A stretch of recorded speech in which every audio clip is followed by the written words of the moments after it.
Military എന്ന് പറയുന്നത് വെറും ഒരു ജോലി എന്നുള്ളതല്ല, അവർക്ക് അതൊരു രാജ്യസേവനമാണ്.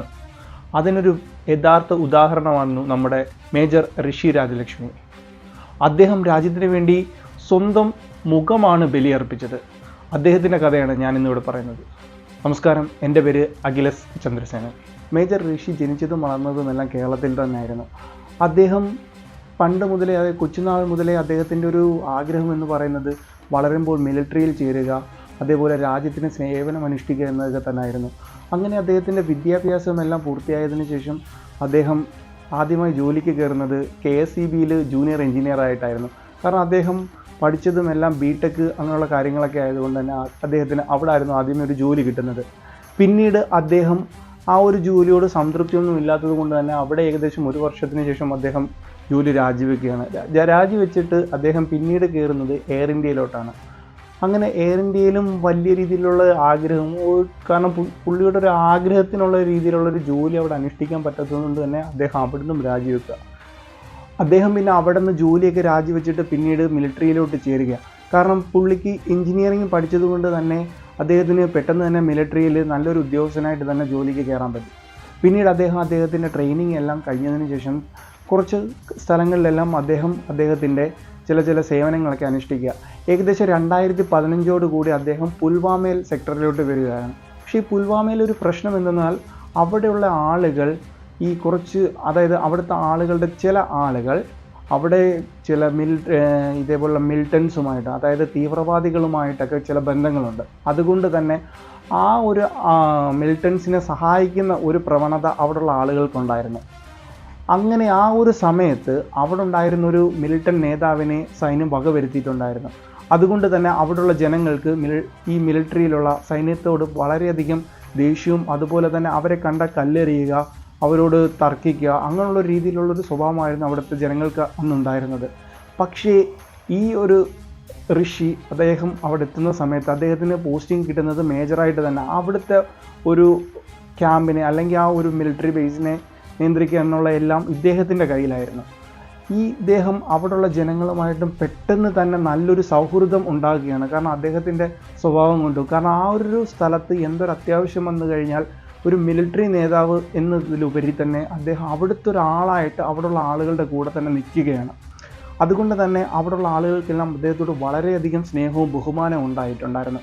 അവിടെയുള്ള ആളുകൾ അദ്ദേഹത്തെ അതുകൊണ്ട് സ്നേഹത്തോടെ വിളിച്ചിരുന്നത് ഖാൻ സാബ് എന്നായിരുന്നു. അങ്ങനെ ഒരിക്കൽ അദ്ദേഹം അവിടെ ഒരു മെഡിക്കൽ ക്യാമ്പ് തയ്യാറാക്കിയിട്ടുണ്ടായിരുന്നു. അദ്ദേഹത്തിൻ്റെ നേതൃത്വത്തിലായിരുന്നു ആ ഒരു മെഡിക്കൽ ക്യാമ്പ് നടക്കുന്നത്. ആ ഒരു മെഡിക്കൽ ക്യാമ്പ് നടത്തുമ്പോൾ തന്നെ ആ ഒരു കുറച്ച് പകുതിയൊക്കെ ആകുന്ന സമയത്ത് അദ്ദേഹത്തിനൊരു കോള് വരികയാണ് അദ്ദേഹത്തിൻ്റെ ഹയർ ഓഫീഷ്യൽസിൽ നിന്ന്. ഇതേപോലെ അവിടെയുള്ള ഒരു സെക്ടറിൽ ഒരു വീട്ടിൽ 2 തീവ്രവാദികൾ ഒളിച്ചിരിപ്പുണ്ടെന്ന്. ആ ഒരു തീവ്രവാദികളെ പെട്ടെന്ന് തന്നെ അറസ്റ്റ് ചെയ്യുക, അല്ലെങ്കിൽ അവരെ വകവരുത്തുക എന്നുള്ളൊരു അദ്ദേഹത്തിന് അപ്പോൾ തന്നെ അവരെ ട്രാൻസ്ഫർ ചെയ്യുകയാണ്.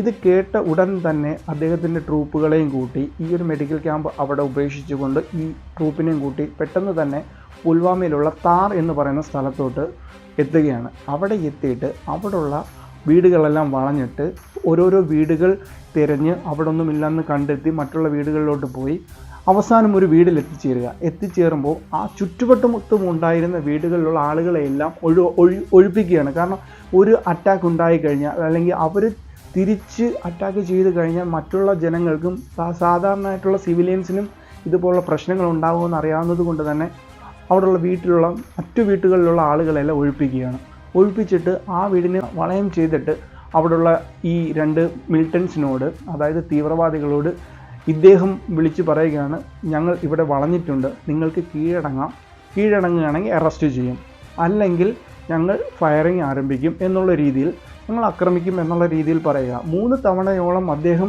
അവിടെ നല്ല രീതിയിൽ അവർക്ക് അറസ്റ്റ് ചെയ്യാം അല്ലെങ്കിൽ കീഴടങ്ങാനുള്ള അവസരം കൊടുക്കുക. പക്ഷേ ഇതിനൊന്നും അവരൊരു പ്രതികരണം ഒന്നും ഉണ്ടായിരുന്നില്ല.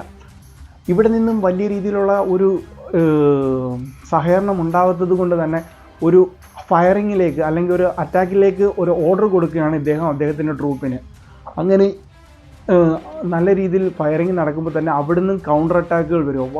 വളരെ ദൂരം തന്നെ, അതായത് വളരെ വൈകിട്ട് പോലും ഈ ഒരു അറ്റാക്ക് അവിടെ നിന്നും ഇവിടെ നിന്നും കുറയാത്തത് കൊണ്ട് ഇവർക്ക് തന്നെ സംശയമായി അവരുടെ കയ്യിൽ എത്രത്തോളം ഇതേപോലെ ആയുധങ്ങളുണ്ട്, അവർക്കുള്ള കയ്യിൽ എത്രത്തോളം ആയുധശേഷിയുണ്ട് എന്നുള്ളതിനെക്കുറിച്ച് വലിയ ഉറപ്പ് ഇവർക്ക് കിട്ടാത്തത് കൊണ്ട് തന്നെ വീട് തകർക്കുക എന്നുള്ളൊരു തീരുമാനത്തിലോട്ട് എത്തുകയാണ്. കാരണം ഇവരെ വകവരുത്തുക, വീട് തകർത്ത് തന്നെ വകവരുത്തുക എന്നുള്ള രീതിയിലോട്ട്. പക്ഷേ ഇതിൻ്റെ ഇടയ്ക്ക് വെച്ച് ഇവരൊരു ട്രൈ ചെയ്യുന്നുണ്ട്.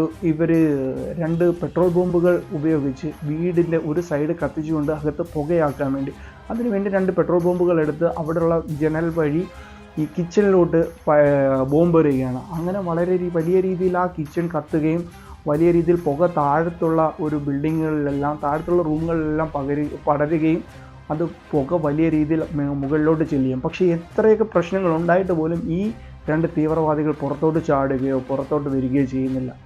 അതുകൊണ്ട് തന്നെ ബോംബിട്ട് തകർക്കാം എന്നുള്ളൊരു തീരുമാനത്തിലോട്ട് ലാസ്റ്റ് എത്തുകയാണ്. അങ്ങനെ 2 EID ബോംബുകൾ തയ്യാറാക്കുകയാണ് ഈ മിലിറ്ററി ഓഫീസേഴ്സ്. പക്ഷേ ആരാദ്യം പോയി ഈ ബോംബ് വെക്കുമെന്നുള്ളതിന് അതിനൊരു സംശയമേ ഇല്ലായിരുന്നു. ആദ്യം തന്നെ മേജർ ഋഷി തന്നെ പറഞ്ഞു, ഞാൻ തന്നെ പോയി വെച്ചോളാം എന്ന് പറഞ്ഞ് അദ്ദേഹം മതിൽ ചാടി അകത്ത് പോയി ബോംബ് വെക്കാൻ തയ്യാറാകുകയാണ്. ഈ ബോംബ് വെച്ച് പൊട്ടുന്ന സമയത്ത് അതിനകത്തൊരു ചില്ല് വന്ന് അദ്ദേഹത്തിൻ്റെ തലയിൽ തറയ്ക്കുകയും മുറിവുണ്ടാക്കുകയും വലിയ രീതിയിൽ ചോര ഒലിക്കുകയും ചെയ്യുകയാണ്. പക്ഷേ എന്നിട്ടും അദ്ദേഹം തളരാതെ തന്നെ തിരിച്ചെത്തുകയും ഫയറിങ് നോക്കുമ്പോൾ അവിടുന്ന് വീണ്ടും ഫയറിങ് വരുന്നുണ്ട്. കാരണം ഇതിൽ നിന്ന് ഒരു ഇതും അവർക്കുണ്ടായിട്ടില്ല. കാരണം ആർക്കും ഒന്നും പറ്റിയിട്ടില്ലെന്ന് അതിൽ നിന്ന് മനസ്സിലാകുകയും ഇവർ വീണ്ടും ഇങ്ങനെ പോയാൽ ശരിയാകില്ല, അകത്ത് കയറി ബോംബ് വെച്ചാൽ മാത്രമേ എന്തെങ്കിലും നടക്കൂ, അല്ലെങ്കിൽ ഇവരെ വകവരുത്താൻ പറ്റൂ എന്നുള്ളൊരു കാര്യം മേജറിന് മനസ്സിലാകുകയും അദ്ദേഹം വീണ്ടും 2 EIDയും കൂടി ഉണ്ടാക്കാൻ ബാക്കിയുള്ളവർക്ക് ഓർഡർ കൊടുക്കുക. പക്ഷേ ഈ ഒരു സമയത്ത് തൻ്റെ മേലുദ്യോഗസ്ഥൻ ഇത് തടയുകയാണ്. കാരണം അവർക്കെല്ലാവർക്കും അറിയായിരുന്നു ഇന്നതുപോലെ ഇത് അകത്ത് കയറി ബോംബ് വെച്ച് തകർക്കുക എന്ന് പറയുന്നത് വളരെ ഡേഞ്ചറാണ്, അദ്ദേഹത്തിൻ്റെ ജീവന് പോലും ഭീഷണി ഉണ്ടാകുന്ന ഒരു കാര്യമാണ്, 100% ഉറപ്പായതുകൊണ്ട് അത് സമ്മതിക്കുന്നില്ല. പക്ഷേ ഇദ്ദേഹം മേലുദ്യോഗസ്ഥനെ പറഞ്ഞ് മനസ്സിലാക്കുകയാണ്, ഇപ്പോൾ ഇവരെ നമ്മൾ വെറുതെ വിടുക അല്ലെങ്കിൽ രക്ഷപ്പെടാൻ ഒരു ചാൻസ് കൊടുത്താൽ, കൊല്ലാതിരിക്കുന്നു കഴിഞ്ഞാൽ ഇവർ രക്ഷപ്പെട്ടു പോവുകയും ചെയ്യും, നമുക്ക് പിന്നീട് ഇവർക്ക് പിടിക്കാൻ പറ്റിയെന്നും വരണമെന്നുമില്ല. അതുപോലെ തന്നെ ഈ ഒരു പിടിക്കാൻ പറ്റിയാൽ അതിൻ്റെ ഇടയ്ക്കുള്ള ടൈമുകളിൽ ഇവർ 2 പേരും വേറെ ഓപ്പറേഷനുകളും അതുപോലെ നമുക്ക് തന്നെ അപകടം വരുന്ന രീതിയിൽ ഉള്ള ഓപ്പറേഷൻസുകൾ ഉണ്ടാക്കും എന്ന് അറിയാമായിരുന്നു. അത് പറഞ്ഞ് മനസ്സിലാക്കിയത് മൂലം അവസാനം മേലുദ്യോഗസ്ഥൻ ഓക്കെ സമ്മതിക്കുകയാണ്. അങ്ങനെ വീണ്ടും 2 ബോംബുകളായിട്ട് അകത്ത് കയറി ഈ ഒരു ഉണ്ടായ ഹോളിലൂടെ നുഴഞ്ഞ് അകത്ത് കയറി ബോംബ് വെച്ച് ഇറങ്ങി വരുന്ന ഒരു സമയത്ത് മേജറിനൊരു ഡൗട്ട് തോന്നുകയാണ്, കുറച്ചും കൂടി ഞാൻ ഉള്ളിലോട്ട് വെക്കുകയാണ്, വേറൊരു പൊസിഷനിൽ വെക്കുകയാണെങ്കിൽ ഇവർക്ക് ഒരു കാരണവശാലും രക്ഷപ്പെടാൻ സാധിക്കില്ല എന്നുള്ളത്. അങ്ങനെ ഇദ്ദേഹം പുറത്തുള്ള ബാക്കി സൈനികരോട് പറയുകയാണ്, ബോംബ് ഇപ്പോൾ ട്രിഗർ ചെയ്യരുത്, ഞാൻ വീണ്ടും അകത്തോട്ട് കയറുകയാണ്, ബോംബിൻ്റെ പൊസിഷൻ മാറ്റണമെന്ന്. അങ്ങനെ ഇദ്ദേഹം വീണ്ടും ആ ഹോളിൽ കൂടെ നുഴഞ്ഞകത്ത് കയറി ബോംബിൻ്റെ പൊസിഷൻ മാറ്റി വേറൊരിടത്ത് വെച്ചിട്ട് തിരിച്ചിറങ്ങുന്ന സമയം തന്നെ അവിടെ ഒരു നിഴൽ കാണുകയാണ്. നിഴൽ കാണുന്നപ്പോൾ തന്നെ അദ്ദേഹത്തിന് മനസ്സിലായി ഇത് തീവ്രവാദിയാണെന്ന്. പക്ഷേ അദ്ദേഹം തോക്കെടുത്ത് വെടിവെക്കുന്നതിന് മുമ്പിട്ട് തന്നെ ആ നിഴലിൽ നിന്നുള്ള ആൾ പോയിന്റ് ബ്ലാങ്കിൽ തന്നെ ഇദ്ദേഹത്തിനെതിരെ വെടിവെക്കുകയാണ്. മൊത്തത്തിൽ 3 വെടിയുണ്ടകളാണ് അദ്ദേഹത്തിന് നേർ വന്നത്. ഒന്ന് അദ്ദേഹത്തിൻ്റെ ഹെൽമെറ്റിൽ തട്ടി അത് തെറിച്ചു പോവുകയും, രണ്ടാമത് ഉള്ളത് അദ്ദേഹത്തിൻ്റെ മൂക്കിലൂടെ കയറി പല്ലിൻ്റെ അടിയിൽ കൂടെ വന്ന് മൂക്കും എല്ലാം കൂടി പറിച്ചുകൊണ്ട് പോവുകയാണ്. മൂന്നാമത്തത് അദ്ദേഹത്തിൻ്റെ താടിയെല്ലാം പൊളിച്ചുകൊണ്ടാണ് പോകുന്നത്. ഈ പൊളിച്ചുകൊണ്ട് പോയി വെടികൊണ്ട് പുറകോട്ട് പോകുന്ന സമയം തന്നെ ഇദ്ദേഹം ആ ഒരു തീവ്രവാദിയെ വെടിവെച്ച് വീഴ്ത്തുകയാണ്. വെടിവെച്ച് വീഴ്ത്തിയിട്ട് അദ്ദേഹത്തിൻ്റെ ബോധം പക്ഷേ പോയില്ലായിരുന്നു. പിന്നീട് അദ്ദേഹം ആ ഒരു പാതി ബോധത്തോടെ അദ്ദേഹം ആ ഒരു ഹോളിൽ കൂടെ തിരിച്ച് നുഴഞ്ഞിറങ്ങി വെളിയിൽ വരികയും ഇദ്ദേഹത്തെ കണ്ടതോടെ ബാക്കിയുള്ള ടീമിലുള്ള ഈ ആർമി ഉദ്യോഗസ്ഥർ ഇദ്ദേഹത്തെ എടുക്കാൻ വേണ്ടി ഓടി വരുന്ന സമയം തന്നെ ഇദ്ദേഹം പറഞ്ഞു, വേണ്ട, നിങ്ങൾ അവിടെ നിൽക്കൂ. കാരണം കൂടെ ഉണ്ടായിരുന്ന ഒരു തീവ്രവാദിയും കൂടി ഉണ്ട്, അദ്ദേഹം മരണപ്പെട്ടോ ഇല്ലയോ എന്ന് അറിയാത്തത് കൊണ്ട് തന്നെ ബാക്കിയുള്ളവർക്ക് അത് അപകടം സൃഷ്ടിക്കും എന്നറിയാവുന്നതുകൊണ്ട് ഇദ്ദേഹം പറഞ്ഞു, വരണ്ട, ഞാൻ തന്നെ അങ്ങോട്ട് വന്നോളാം എന്നുള്ള രീതിയിൽ കൈ കാണിച്ചു. കാരണം ഇദ്ദേഹത്തിന് വാക്കുകൾ സംസാരിക്കാൻ പറ്റത്തില്ല. കാരണം ഇദ്ദേഹത്തിൻ്റെ സംസാരശേഷി എല്ലാം പൂർണ്ണമായി ആ ഒരു സമയത്ത് നഷ്ടമായിരുന്നു. കീഴ്ത്താടിയും മൂക്കും എല്ലാം പോയത് കൊണ്ട് തന്നെ ഇദ്ദേഹം പുറത്തിറങ്ങി അങ്ങോട്ട് എത്തുകയും അദ്ദേഹം എത്തുന്ന സമയം കൊണ്ട് തന്നെ ബാക്കിയുള്ള ഉദ്യോഗസ്ഥർ ബാക്കി ഉണ്ടായിരുന്ന ആ തീവ്രവാദിയെ വെടിവെച്ച് വീഴ്ത്തുകയും ചെയ്തിരുന്നു. പക്ഷേ ഇദ്ദേഹത്തെ കണ്ട ഉടനെ തന്നെ ബാക്കിയുള്ള എല്ലാവരും ഞെട്ടുകയാണ്. കാരണം താങ്കളുടെ മുമ്പിൽ നിന്നും ബോംബ് വെക്കാൻ പോയിരുന്ന മേജർ അല്ലായിരുന്നു തിരികെ വന്നപ്പം. അദ്ദേഹത്തിൻ്റെ മുഖം കണ്ടിട്ട് ആരാ എന്ന് മനസ്സിലാക്കാൻ പറ്റാത്ത രീതിയിൽ തന്നെ ആ മുഖം വികൃതമായി പോയിരുന്നു. അദ്ദേഹത്തിൻ്റെ മുഖം അവിടെ വളരെ വലിയ രീതിയിൽ തന്നെ വികൃതമായി പോയി. മൂക്കില്ല, വായില്ല, ഫുള്ള് ചോരയായിട്ടിരിക്കുകയാണ്. അപ്പോൾ തന്നെ പെട്ടെന്ന് തന്നെ ഫസ്റ്റ് എയ്ഡ് നൽകുകയും ഉടൻ തന്നെ അടുത്തുള്ള ഹെലികോപ്റ്റർ ബേസിലോട്ട് എത്തുകയും അവിടെ നിന്ന് ഹോസ്പിറ്റലിലോട്ട് കൊണ്ടുപോവുകയും ചെയ്യുകയാണ്.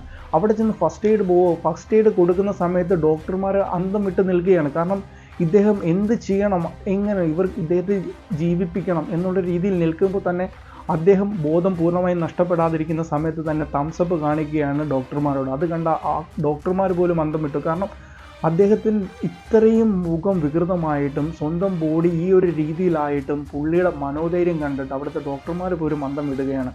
അങ്ങനെ അവിടെ ഫസ്റ്റ് എയ്ഡ് കാര്യങ്ങളെല്ലാം കൊടുത്തതിന് ശേഷം അദ്ദേഹത്തെ ബെറ്റർ ട്രീറ്റ്മെൻറ്റിനായിട്ട് ഡൽഹിയിലോട്ട് പിറ്റേന്ന് രാവിലെ തന്നെ കൊണ്ടുപോവുകയാണ്. കൂടെ അദ്ദേഹത്തിൻ്റെ വൈഫും അദ്ദേഹത്തെ ക്യാപ്റ്റനായിട്ടുണ്ടിരുന്ന മിലിറ്ററിയിലെ നേഴ്സായിരുന്ന അദ്ദേഹത്തിൻ്റെ വൈഫും ചേർന്ന് ആ ഒരു ഡൽഹിയിലോട്ട് പോവുക. അവിടെ ഏകദേശം 28ഓളം ചെറുതും വലുതുമായ ശസ്ത്രക്രിയകൾ നടന്നിട്ടുണ്ടായിരുന്നു. അദ്ദേഹം അതിനുശേഷം പിന്നീട് ഇപ്പോൾ ജീവിതത്തിലേക്ക് തിരിച്ചു വരികയാണ്. അന്ന് ആ ഒരു ഡൽഹിയിൽ എത്തുന്ന സമയത്ത് അന്നുണ്ടായിരുന്ന മുൻ കരസേനാ മേധാവി ബിപിൻ റാവത്ത് വന്ന് അദ്ദേഹത്തിനെ കണ്ടപ്പോൾ പറഞ്ഞത് മോസ്റ്റ് ഫിയർലെസ് മാൻ എന്നാണ് പറഞ്ഞിരുന്നത്. അത്രത്തോളം പേടിയില്ലാത്ത ഒരു മനുഷ്യൻ എന്നായിരുന്നു പറഞ്ഞത്. സ്വന്തം രാജ്യത്തിന് വേണ്ടി സ്വന്തം ജീവൻ അല്ലെങ്കിൽ സ്വന്തം മുഖം ബലിയർപ്പിച്ച ഒരു സോൾജിയറായിരുന്നു മേജർ ഋഷി എന്ന് പറയുന്നത്.